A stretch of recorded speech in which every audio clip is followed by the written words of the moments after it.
Hey everyone, welcome back to another episode of GIS Answers. This is part 2 of the analysis of Texas Bigfoot sightings.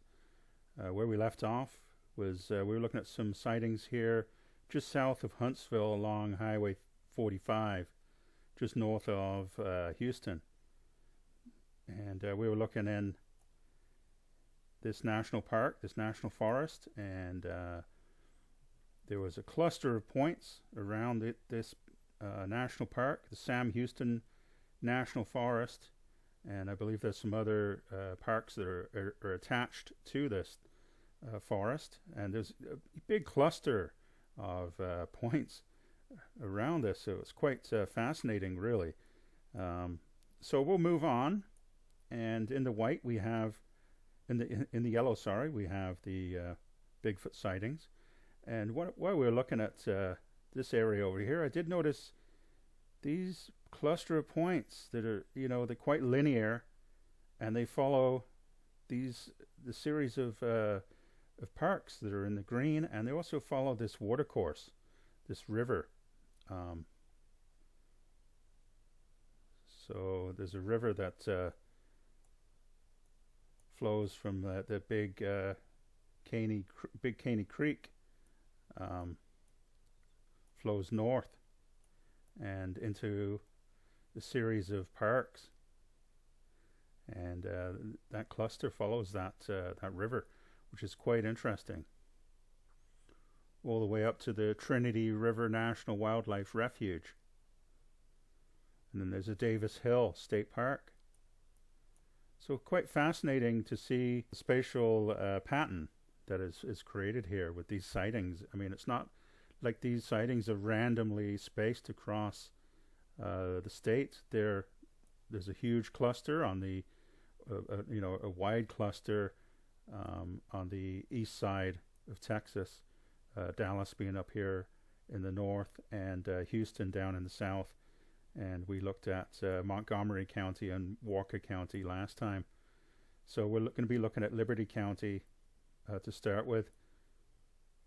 So we'll start in the north.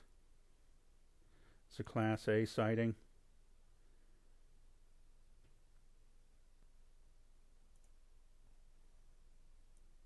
And May 2004, while driving between Trinity River and Cleveland, a couple has a morning road cross encounter. So it looks like this highway 787 in Liberty County, May 2004.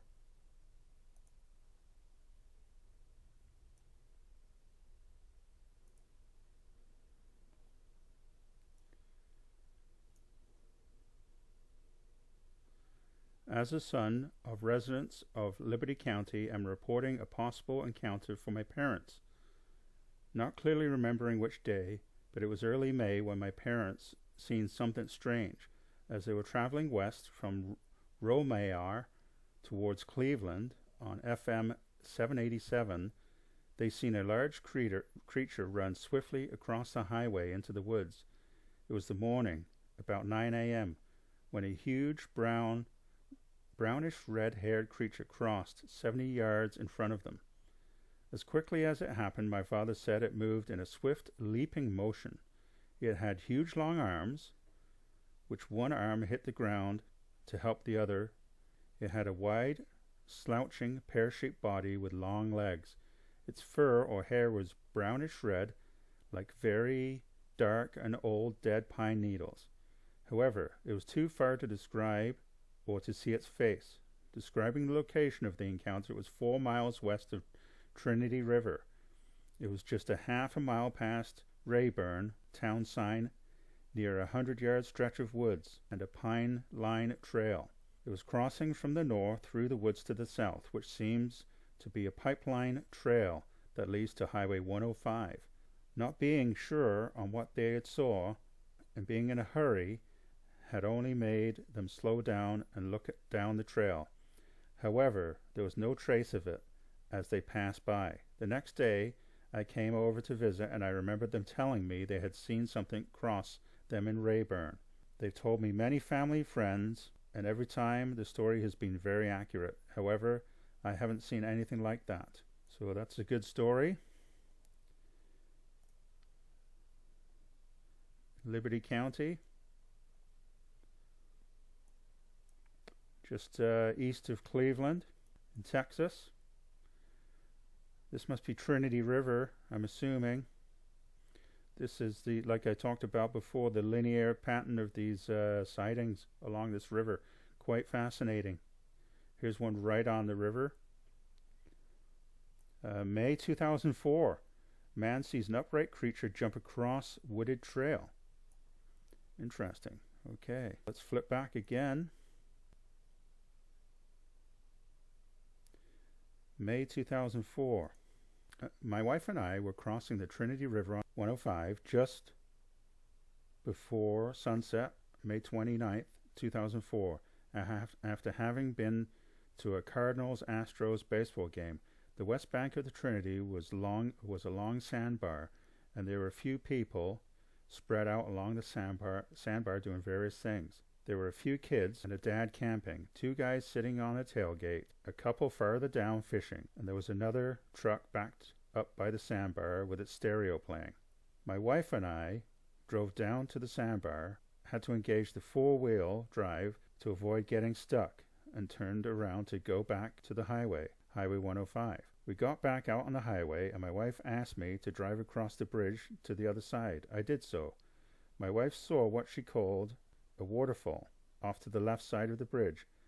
Actually, it was just water running over rocks in a small creek off Trinity. We turned off on a dirt road just past the bridge, drove over a small wooden bridge over my wife's waterfall, and came to a gate that was locked with 2 padlocks. Keep in mind that this area is very heavily wooded, swampy, and marshy in areas, and highly inhospitable once you step into the woods. At the gate, we got out of the truck. We climbed the gate just to look around the area. We could hear the music and the kids playing across the river, probably a quarter mile back across the bridge. On the other side of the gate, the road turned into a 2-track trail. There had been vehicles down there probably within the last month. We walked down the trail. The sun was setting, and it started to get dark. This was very impromptu, and we had not planned this jaunt at all. My wife had heels on. I walked ahead, probably 30 feet ahead of my wife. There was a sign that indicated that this area was private, was a private hunting area. We were very quiet and made very little sound. It was then that I saw it, about 40 yards up the trail, where the trail turned sharply to the left.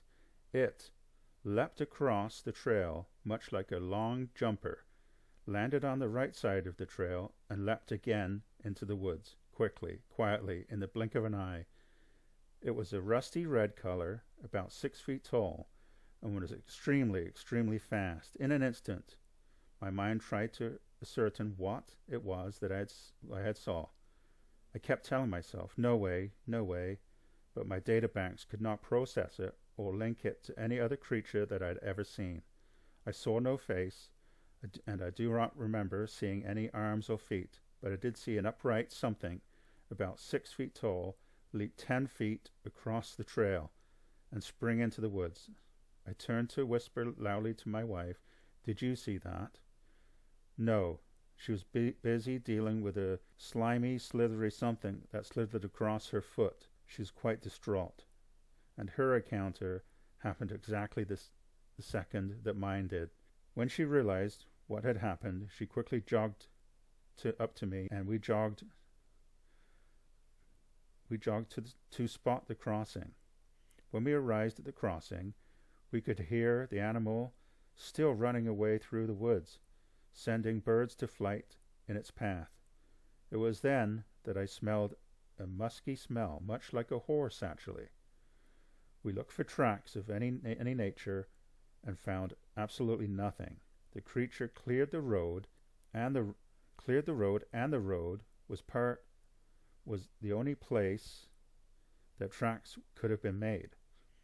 We turned to look to the left, and there in the woods was a clump of uprooted trees with fresh sod still on the roots. as though it had recently been put there.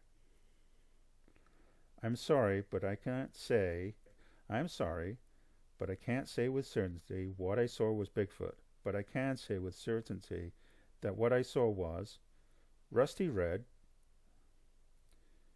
approximately 6 feet in height, incredibly fast, appeared to be bipedal and upright, not a deer, coyote, cat, horse, human, fox, bear, wolf, hog, dog, or any indigenous animal that I have ever seen in Texas.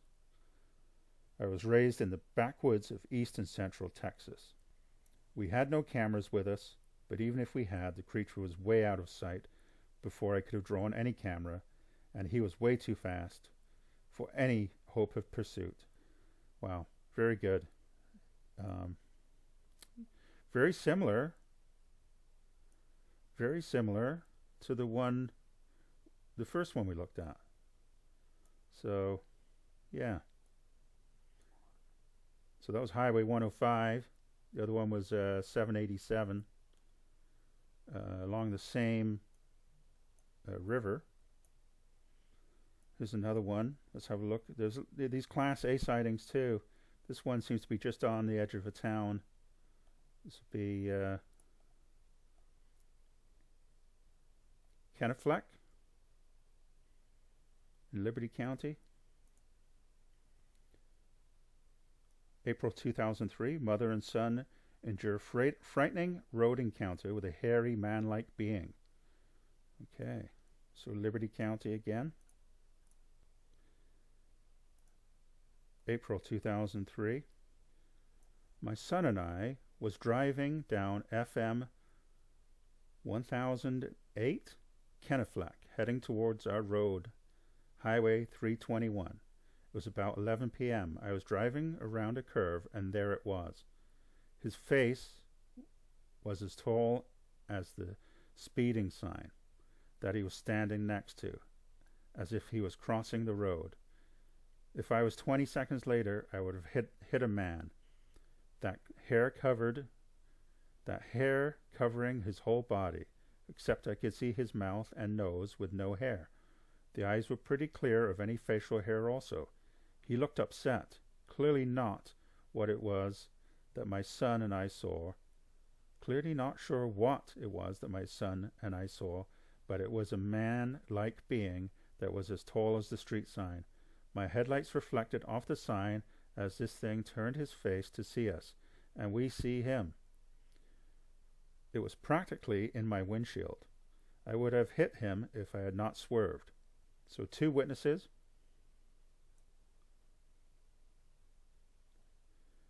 Okay, and it's in the Trinity River area, 1008, or it would be 1008. Not sure how close this is to the actual, if this point is actually accurate.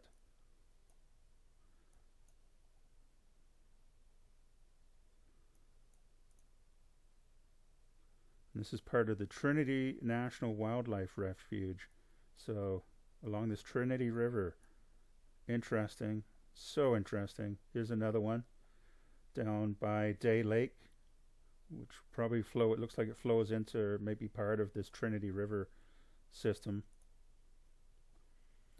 December 1993, squirrel hunter has pre-dusk close encounter in Linney Creek. So this looks like Linney Creek might flow into the Trinity River. Okay, December 1993.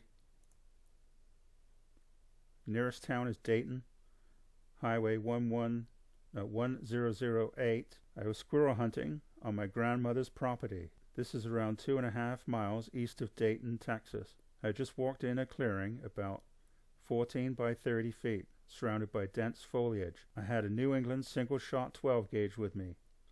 I was looking up in the trees for any sign of squirrels when I caught movement out of the corner of my right eye. I looked down, and to the front of me saw, standing about 15 feet away, a very large creature. It was about 6 feet 7 inches to 7 feet tall, very broad-shouldered, very hairy except for the face. The face was devoid of hair. Cool black eyes, wide nose, very long arms, and big hands. It was like I had surprised it. We stared at each other for about 10 seconds when I cocked my 12 gauge. At that time, it turned to its right and disappeared very quickly. It was getting to be dusk, but I did not look for tracks and found none. But I did look for tracks and I found none. There was no smell. I hunted at that location quite often and know the surroundings. That day there were no birds, squirrels, or any sign of wildlife whatsoever. It started to get darker, so I went home. Other stories. Numerous accounts in this area, both family and friends who've seen or heard strange things.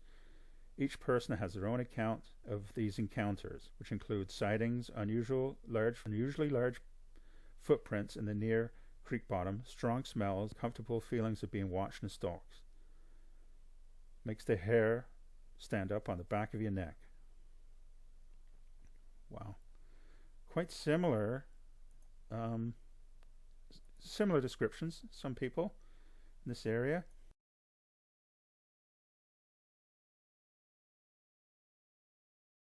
Here's another one just south of Kennefleck. 1990. I don't know if we'll have this, but anyway, in the BFRO database, it's 3 motorists have nighttime road encounter near Kennefleck.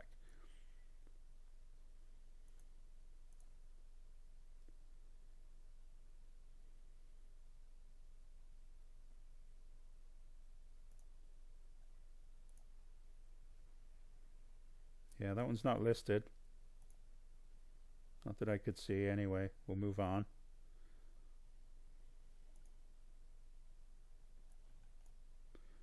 There's one down there in Chambers. It might be Chambers County. Well, riding bicycle teenager has afternoon close encounter not far from Trinity River. August 1983. August 1983, here we go. It's just on the edge of the county. Summer. The area was back in the woodland acres off FM 1409. It was off of Magnolia Lane, one of the last roads in the subdivision. Let's have a look, see how accurate this is. Magnolia Lane, there you go. So this point is quite accurate. I mean, you can see maybe this is, maybe it was just at the edge of this subdivision. Very good. First off, I was a young boy when this happened, so please forgive some of my memory errors. I was riding my bike in the woods and got home on a trail. I could feel something watching or following me. I raced out of the woods to a better trail. I could hear in the bush something was keeping pace with me. The bush was being thrashed about as if it was chasing me or following me. I cleared the woods and turned to look, and I could see something that had reddish-brown hair all over. It stood very tall, over 8 feet. It had blackened skin along the facial areas that I could see. This incident has haunted me my childhood and adult dreams. The area in which I had seen this creature is now cleared and a subdivision is built upon it. More of this is still very wooded. As a young boy, I hunted these woods often and would smell horrid stench, and often attributed it to a decaying animal. But after the chase, I quickly remembered the smell as it filled the air. I was now looking at this thing that stood there. I remember my father telling me about Bigfoot, and that he had some friends had seen something he could not identify as a boy in Virginia. Okay, very good. There are some commonalities between these sightings. Reddish brown hair, 6, 7, 8 feet tall, man-like creature. All of these along Liberty River area.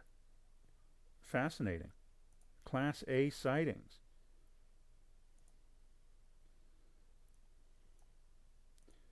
So we looked at those along the Trinity area, river area, and very good. Let's move up. Let's follow this river up and see.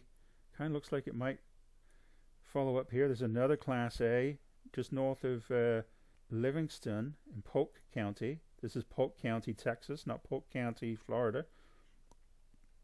1964, witness spots a large, dark, hairy creature standing 50 yards away. Let's have a look at Polk County.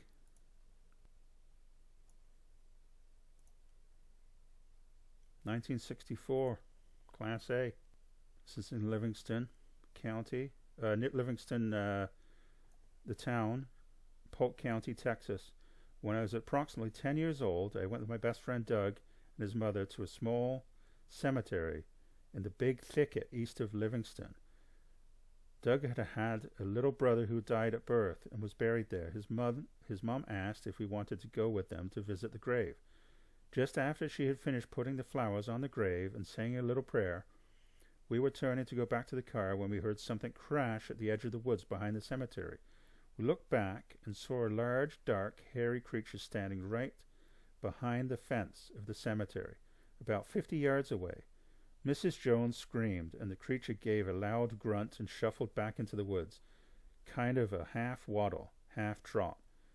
Mrs. Jones told us to get back in the car, which we did. Doug said she never went back to the cemetery again. Well, that's a neat story. I think we'll leave it there for now, and if we have to do 4 parts or even 5 parts to Texas, we'll do that. I'd said 3 parts before, but we covered this fascinating linear reports, along Trinity River. Just really caught my eye, as obviously this area did here, this cluster around this park, this national park, Sam Houston Park. It's very good, and hopefully you enjoyed these videos. And if you want me to review somewhere where you live, or somewhere in the United States or Canada that you would like me to have a look at the Bigfoot sightings, just post down below and subscribe to the channel and like the video. Thanks, guys.